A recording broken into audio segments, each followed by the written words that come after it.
Well, hello, Transparent Church and friends. This is Pastor James with the word of the day. Today, I want to spotlight Isaiah chapter 54, verses 2 and 3 from the New Living Translation, where we find these words. Enlarge your house, build an addition, spread out your home, and spare no expenses. Verse 3.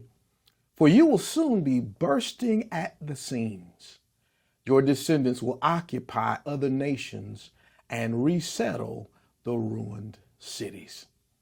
Well, as we get started this day, this new work week as well, I want to use for a theme this week the phrase increase capacity. And particularly today, I want to use as a theme as we start this new work week and day, preparation for increased capacity.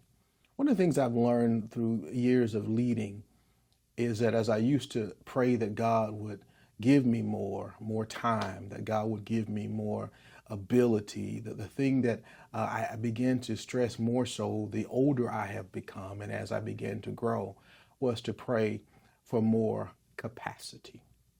And so today, I want you to begin to think about where God has you, and we'll talk about the various ways and areas where we can grow in capacity because we are not always stagnant. We should always be growing.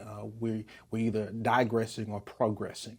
Today, though, in this passage in Isaiah 54, the King James Version would say it like this: lengthen thy cords, and strengthen thy stakes.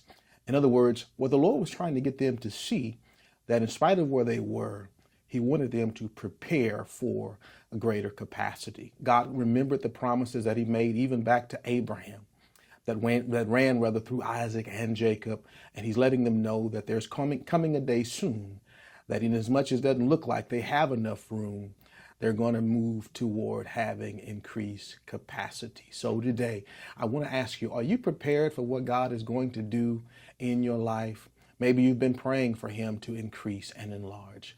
If you've been praying, the question I want you to ponder this week is, are you preparing?